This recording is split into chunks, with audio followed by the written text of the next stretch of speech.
Welcome to the Joe Schmo Show. I am your host, Joe Pucci. Hope everyone had a great weekend. I didn't post a podcast on Friday because I wasn't feeling too well. I didn't really have a good idea of what I wanted to post, and then I found a good idea later in the day, but that's going to turn into probably a longer thing that I'll probably post on Wednesday. Actually, no, I will definitely post it on Wednesday. I'm going to be discussing some of the uh, details and issues I saw in Ben Shapiro's conversation with Governor Gavin Newsom on the governor's podcast last week. Now, that one is probably going to be a little bit of a longer episode, so it will be posted on Wednesday. Um, I'm not sure how long it will be, but just so you're aware. Today, it is Martin Luther King Jr. Day, and just to honor that, because I think it does have something to do with some of the topics I want to discuss today. Martin Luther King Jr. was a hugely influential person in the civil rights era, as we all know, or as we all should know. Uh, but to me, I think one of the biggest things that stands out to me is the effect that he had while preaching complete nonviolence. Okay, that a cultural movement could accomplish what it did without any violence is something that anyone who is involved in a protest movement or leads a protest movement, anyone who has a problem with the way things are going today, needs to look back and realize nonviolence is the answer when it comes to protest, at least in this country, at least in the United States. Okay? It goes without saying that black people prior to the 1960s and 70s were treated horribly in pretty much every part of the country, not just the South. Segregation was not just a Southern thing, it had extended its influence into the North. And if you go back and read your history on the civil rights era and the laws that black people were subjected to, you can see the examples of this racial prejudice throughout the country. And Martin Luther King Jr. fought that through peace, through the force of his words, through the force of his conviction. And he led many to oppose the system of racial injustice that was imposed on the United States for the entirety of its existence up until the 1960s. And to be sure, there have been racial issues since the 1960s. Some might say up to today. I would say that the real racial animosity um, among the general population has subsided to the point where it's almost non-existent, with, of course, few exceptions. Okay, you got some loud, annoying, and violent elements of the white nationalists. They're not right wing, they're not left wing, they're just white nationalists.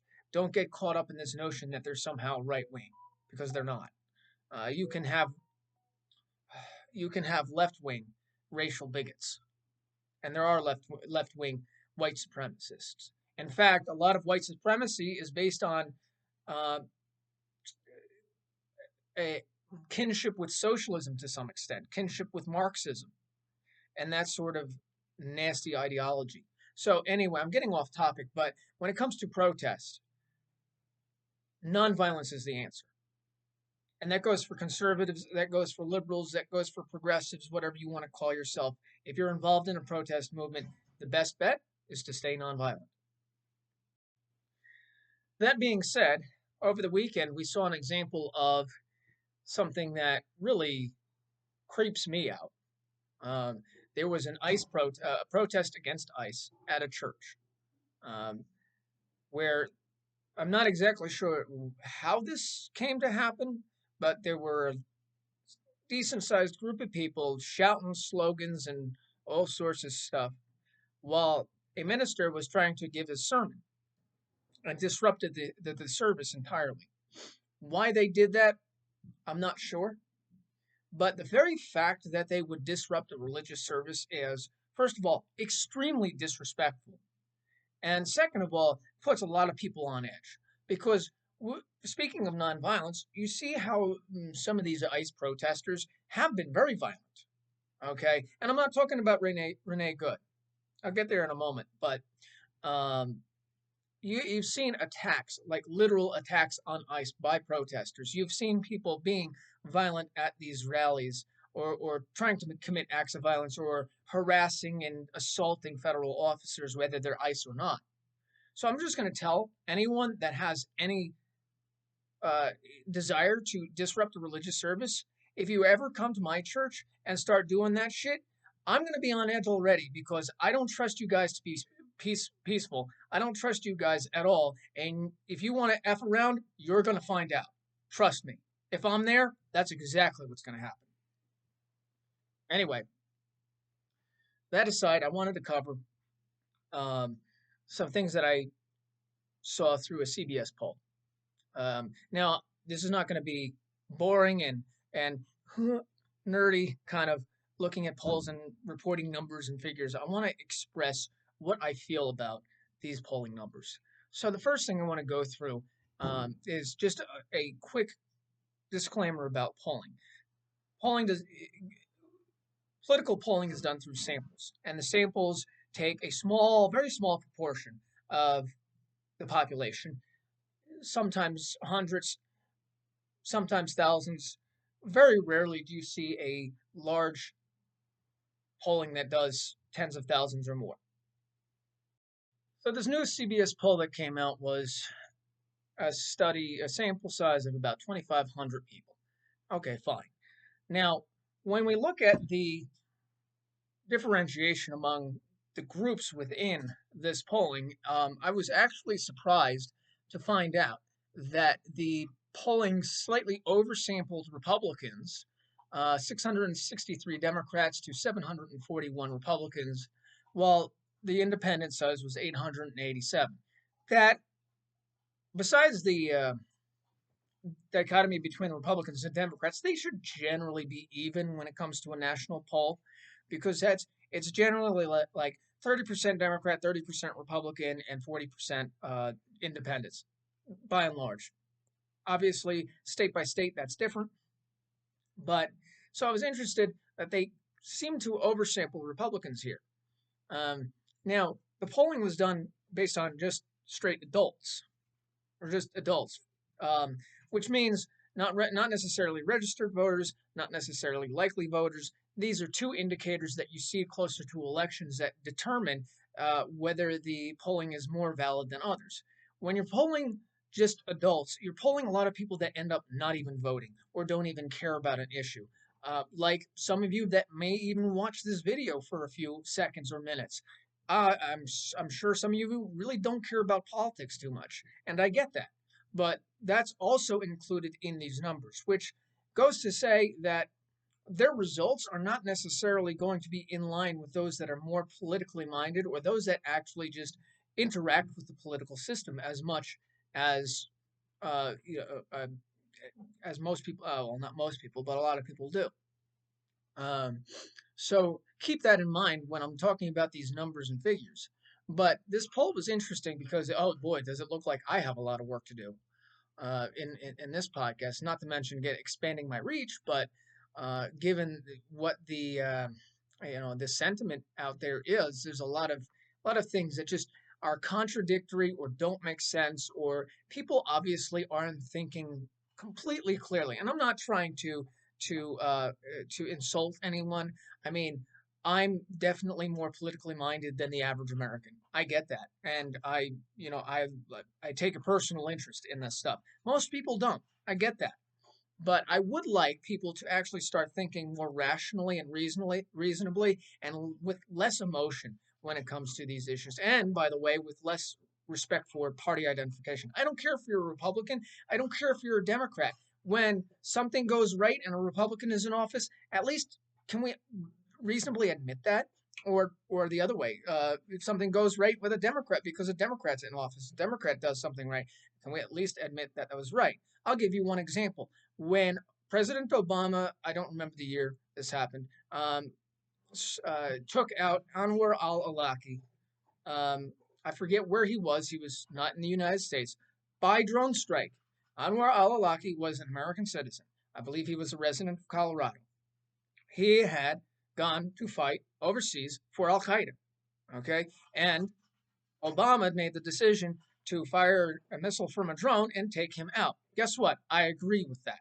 I agree with that action because regardless of whether you're an American citizen or not, if you are engaged in war against the United States, you are a legitimate military target. I don't care if you are an American citizen. We should not give you any leeway because you're an American citizen when you're committing acts of war against the United States. So I do agree with the Obama administration on that one. So that's an example of me admitting something about a president that I really don't like overall. Okay, and I wish we could do that more generally. So let's get into it. So on the economy, right? The economy is one of the biggest issues that people are thinking about right now.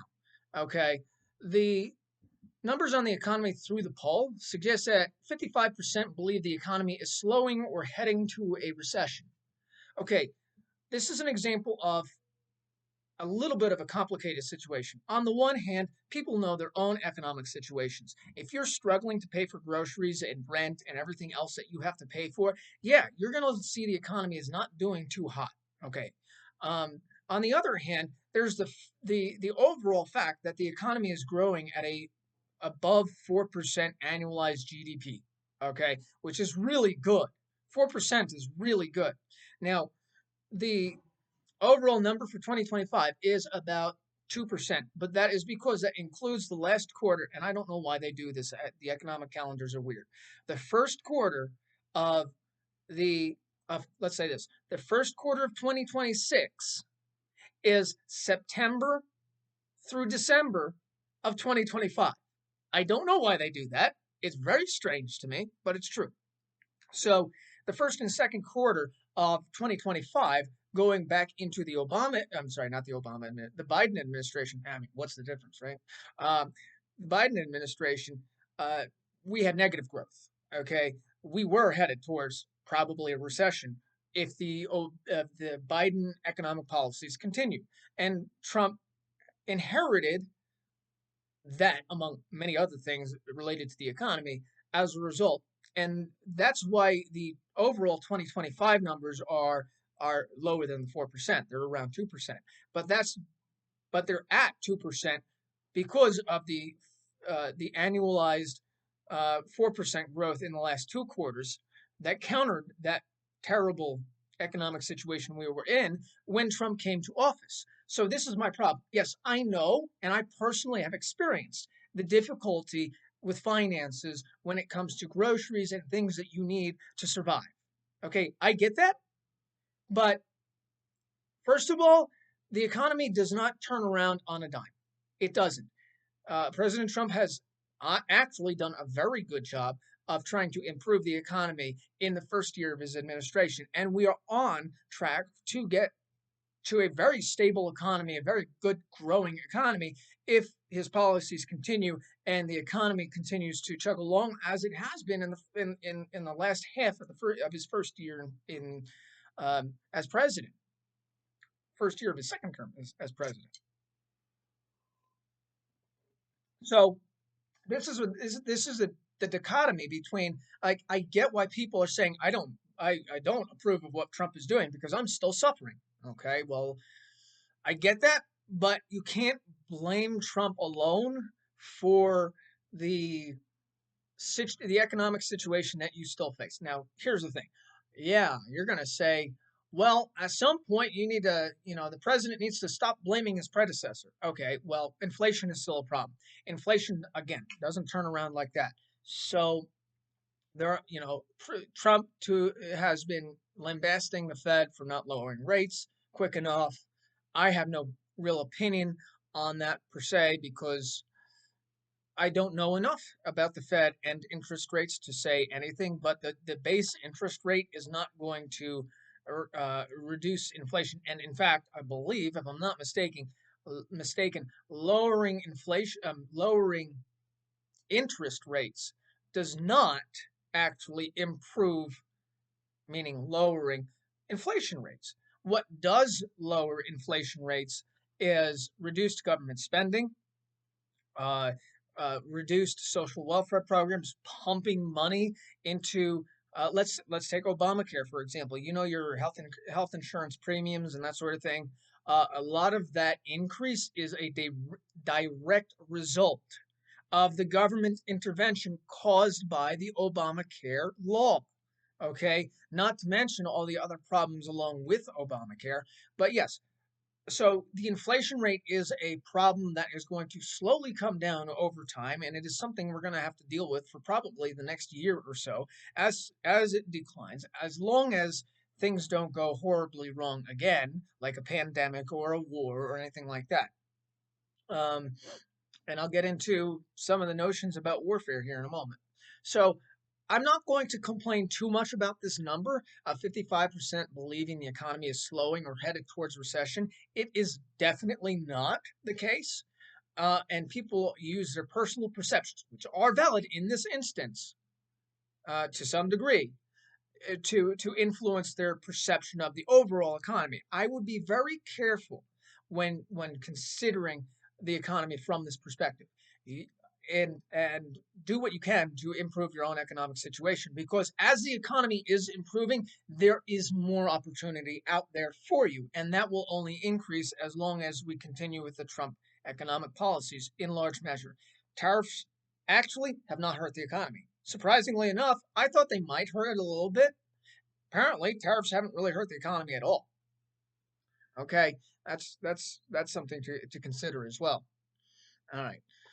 So moving on to a different topic, the poll suggested that 54% believe that Trump's policies will lead to less peace and stability in the world. Now we're discussing foreign policy here. Okay, 54% believe that Trump's policies will lead to less peace and stability in the world. Okay, first of all, Trump ran not just this last term, but in 2016 on opposition to long-term military engagements and strengthening the military as a deterrent against aggression from our adversaries.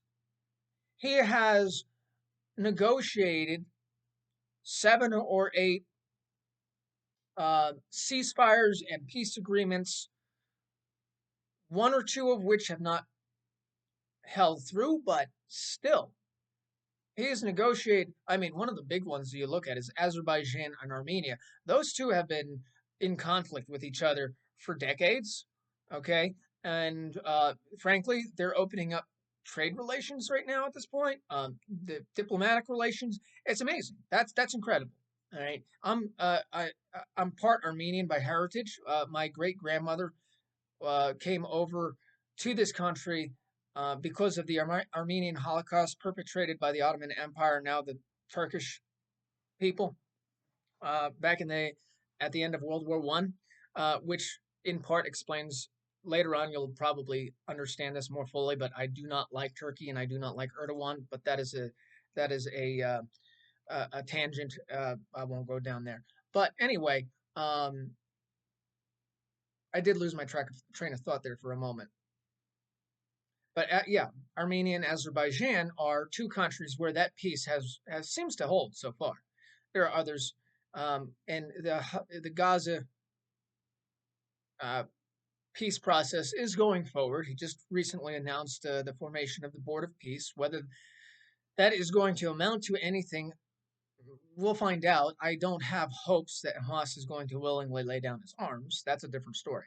But overall, I mean, Trump's modus operandi is peace. He wants more peace in the world. He wants to stop fighting wherever it is, for better or for worse. And frankly, because my opinion is that the Ukraine Russia conflict is only going to get worse and then start to encompass NATO allies if there's a ceasefire right now and Putin gets something out of the war in Ukraine and can rearm and then go for Ukraine again, and then they look at European weakness, and maybe they go after Poland or Romania next, or the Baltics. Who knows? That is something that many people are concerned about when it comes to Putin's state of mind. We're not sure if he's rational anymore. He used to be rational. He used to be predictable. Now he's not. So we don't know. So I think a ceasefire without pushing Russia all the way out is a very bad idea at this point. That being said, Trump has been pushing for peace in Ukraine to stop the fighting. That's his only point is I don't want people to die. So I really don't understand why this number is 54% that believe that Trump's policies are leading to less peace and stability in the world. I think that it might have something to do with, something to do with the whole blow up of the Greenland issue and people over exaggerating the possibility that the United States will use military force to acquire Greenland. Honestly, uh, I'm trying to be nice to people on this podcast and in general, if you disagree with me. But the idea that we would use military force against Greenland, despite whatever comes out of Trump's mouth, his non-statements on the issue, we're not going to do that. I guarantee you, we're not going to use military force against Greenland. That is absurd. I do think it is interesting, and I can't quote this directly, but President Trump said something to the effect of using military force in Greenland to to prevent it from being used by Russia and China against the United States, against NATO. You know, our northern front is very much unprotected, right? I don't know if you want to call it a front, but that northern boundary of NATO is quite unprotected. We have one air base, and that's about it. Okay. That being said, what he may have meant, and I can't really speak for the president, obviously, but what he may have meant is the United States might see at some point in the future if Russia and China are going to are directly threatening Greenland or that northern tier of the NATO alliance, that the United States is going to be forced to use military uh, uh, assets to protect that region. That's not opposed to Denmark. That's not opposed to the Greenland home government. That's just a fact of protecting NATO. Now, you might say, oh, you're being too apologetic for the Trump administration. I'll say this much: I oppose acquiring Greenland through purchase because we could use that money elsewhere. And I definitely don't think it's necessary to use military force to acquire it. I think, and I feel like Trump is attempting to do this by using this over the top language, forcing Denmark and other NATO allies to build up the Greenland northern defense perimeter, basically, so that Russia and China can't use it as an easy access point in the future if they so chose to. At a time where we're in more of a direct conflict with each other. And that time will likely come probably sooner than most people realize. Uh, I'm not going to give a time frame, but frankly, I don't think people keep saying, China looks long term. They look 50 years out. Yeah, well, they did that 50 years ago too. So what what when do you think they're going to make good on this 50-year plan? This 50-year rolling 50-year plan. You keep saying 50-year plan, but it's been around for how long, right? So we do have to be concerned about the threats and not just write them off as, that's fantasy. It's not. We shouldn't treat it as fantasy. Okay.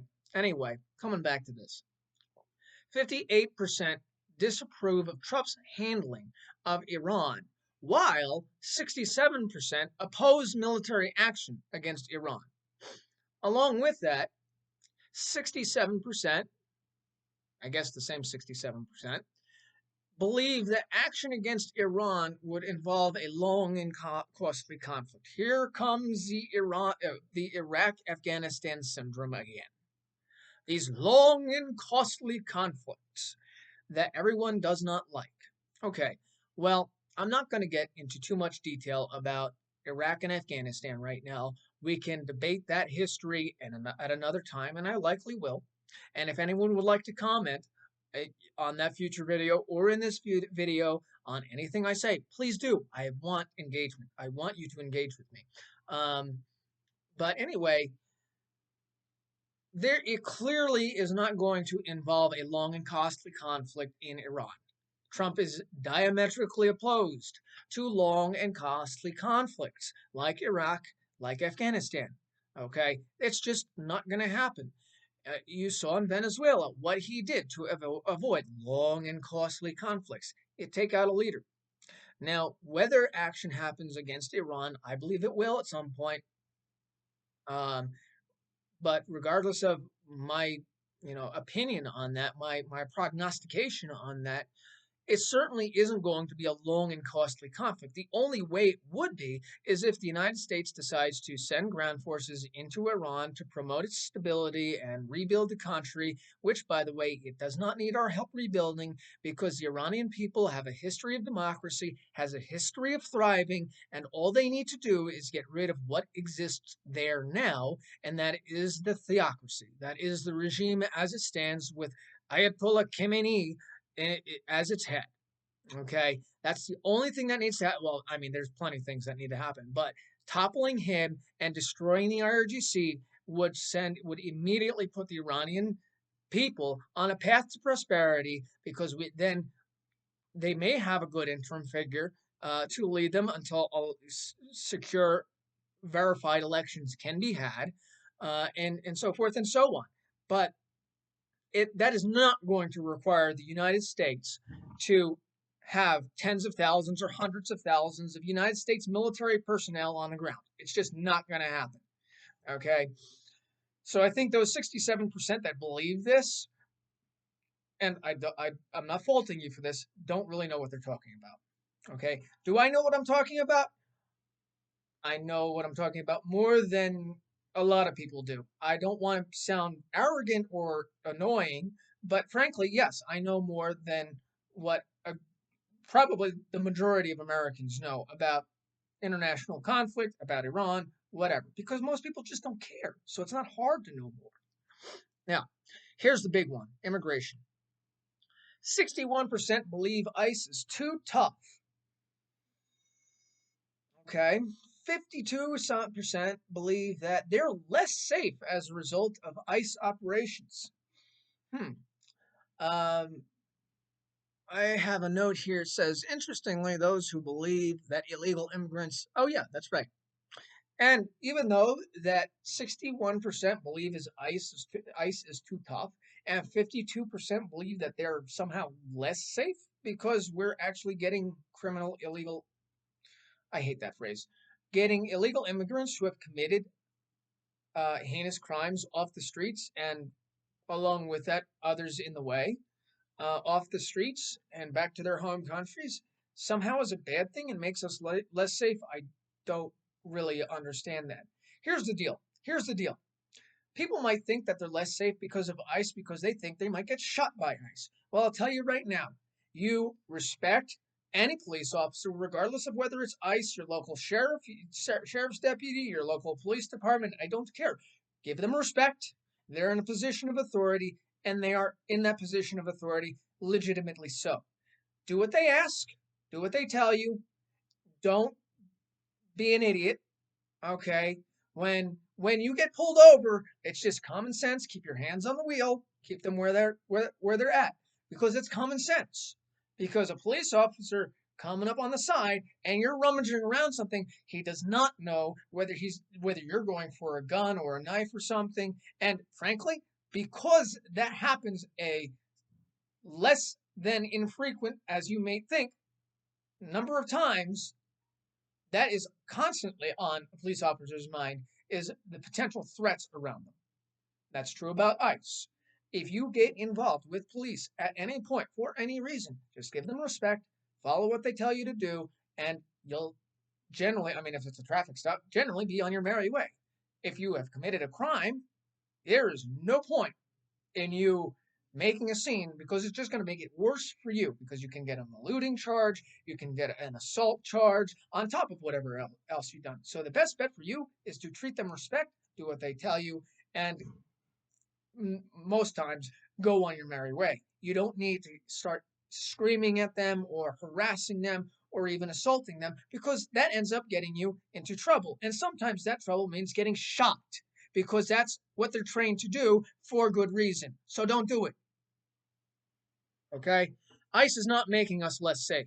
And these 52% of people who think that we're less safe because of ICE, are you dumb? I'm sorry. Really? Because that's insane. That is insane.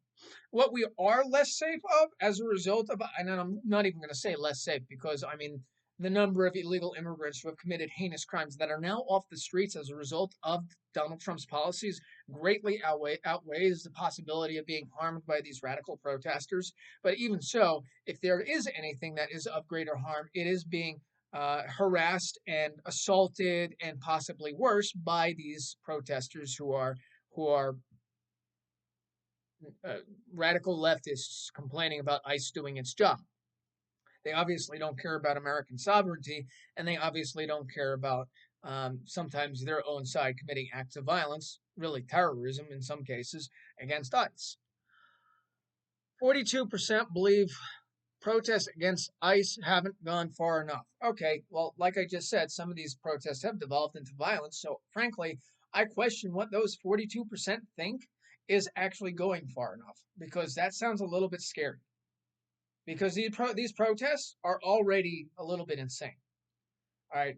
I haven't followed what's been going on in Minneapolis. I don't know if they still have those massive protests going on over there in these occupied zones.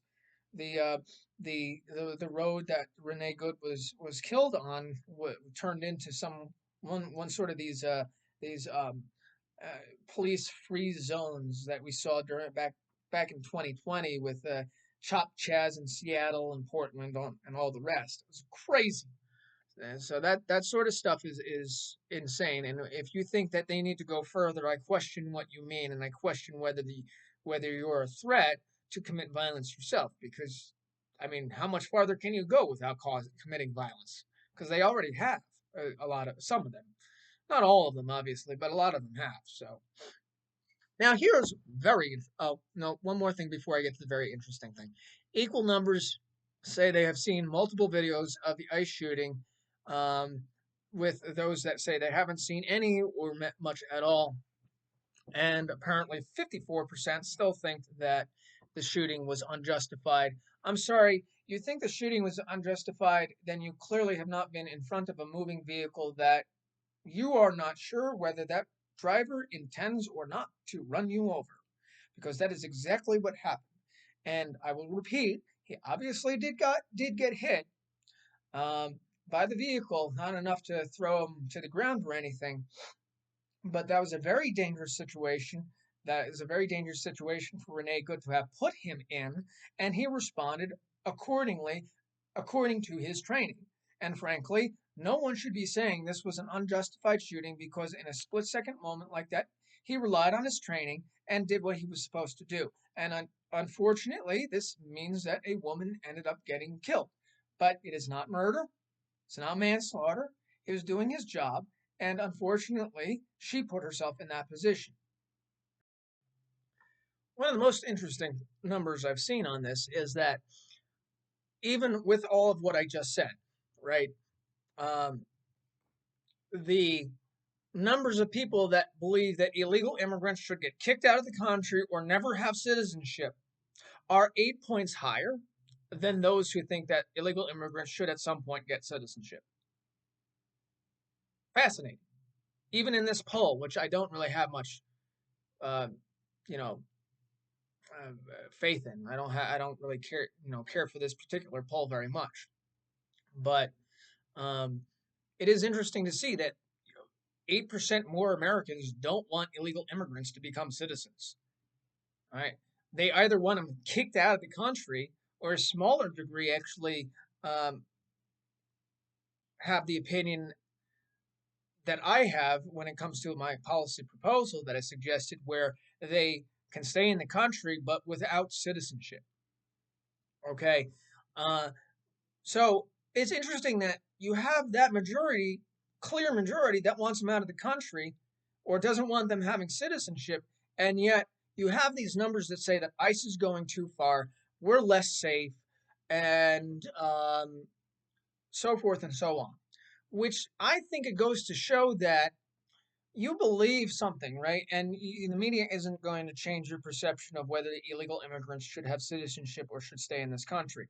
But you see all of this stuff on the media about in social media, mainstream media, about ICE and about Donald Trump's enforcement, and a lot of it comes from uh, left wing oriented, Democrat oriented persons and media organizations, which is going to write the narrative to against Trump, right? And so you see this, and that influences your perspective, so that you get this dichotomy that 61% believe that ICE is too tough, yet 54% of Americans want illegal immigrants to get kicked out of the country or at least not be citizens. So that's fascinating to me.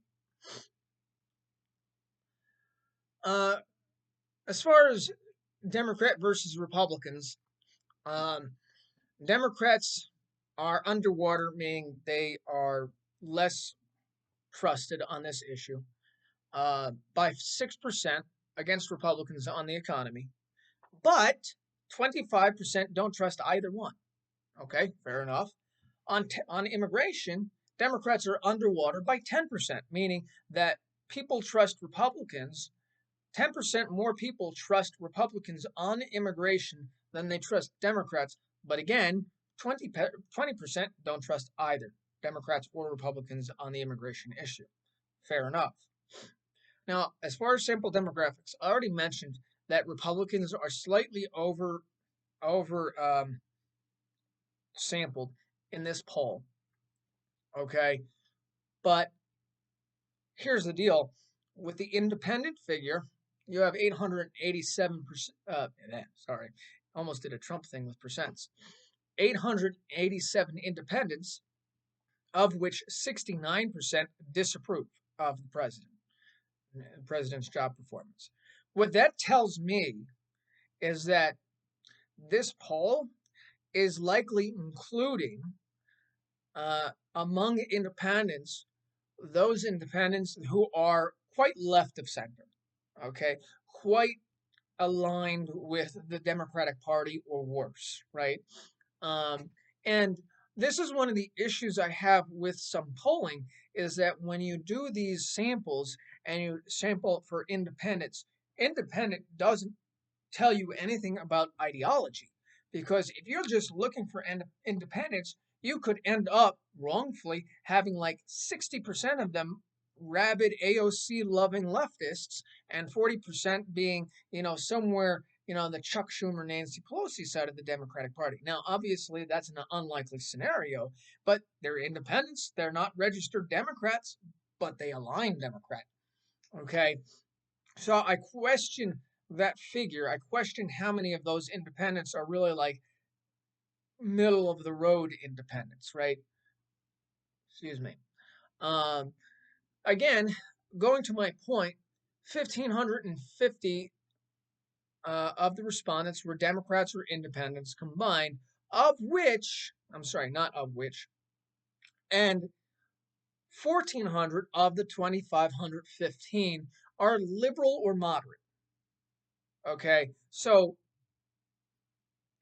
this tells you, because most Republicans are going to be on the conservative side of things or somewhat moderate, that because moderate in today's world doesn't really mean so much anymore, that this 1,400 number is mostly just people on the left, okay? Because moderate, when you say moderate, you mean maybe comprehensive immigration reform, uh, pro-choice, and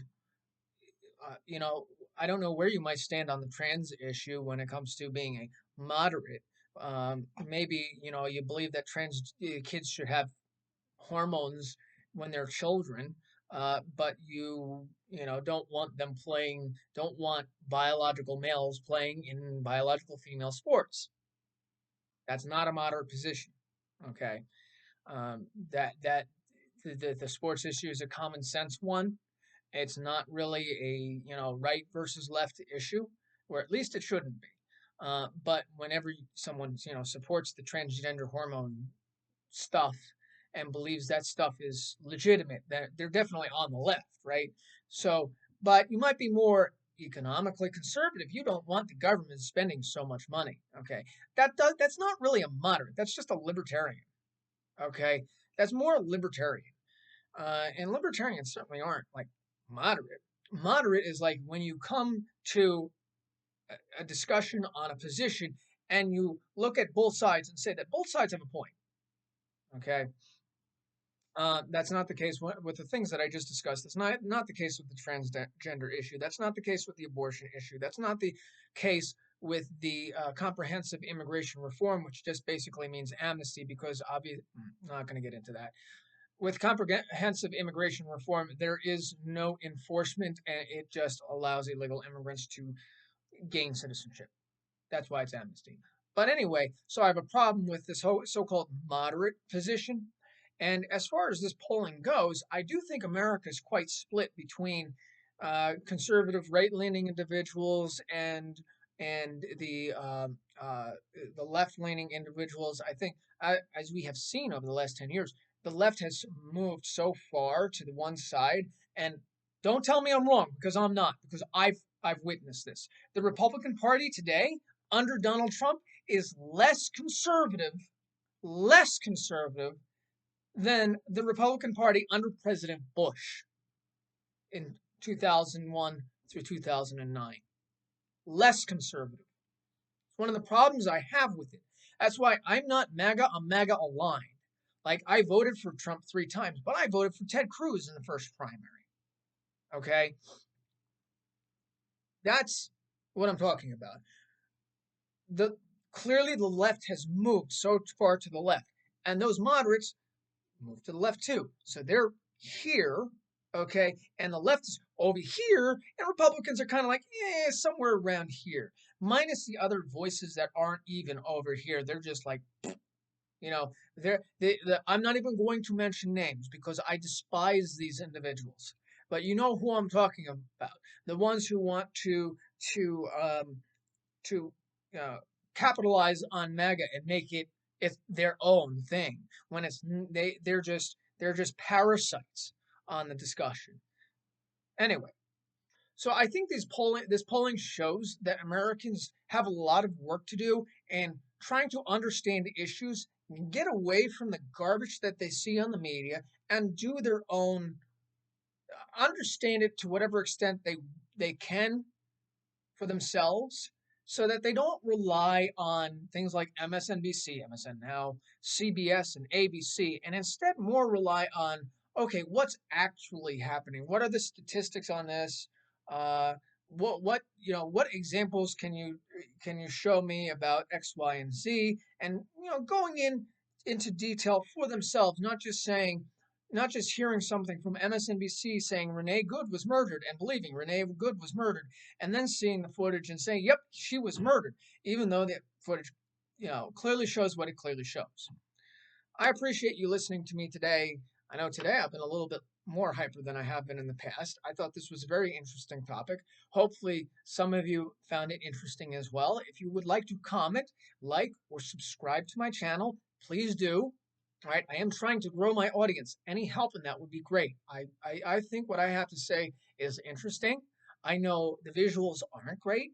They'll improve over time, but right now, with maybe 5, 10 people looking at each video, okay. Well, if that grows, help me grow. This will get better, right? My Twitter or X handle is Joe_Oklahoma. If you would like to comment on my posts, reach out to me there. I'm more on X than I am on YouTube. Okay. So anyway, look forward to the next podcast. It will come out tomorrow, and I know this one has been quite long, but I'll make sure that tomorrow's is shorter. Okay. Thank you, and have a great day.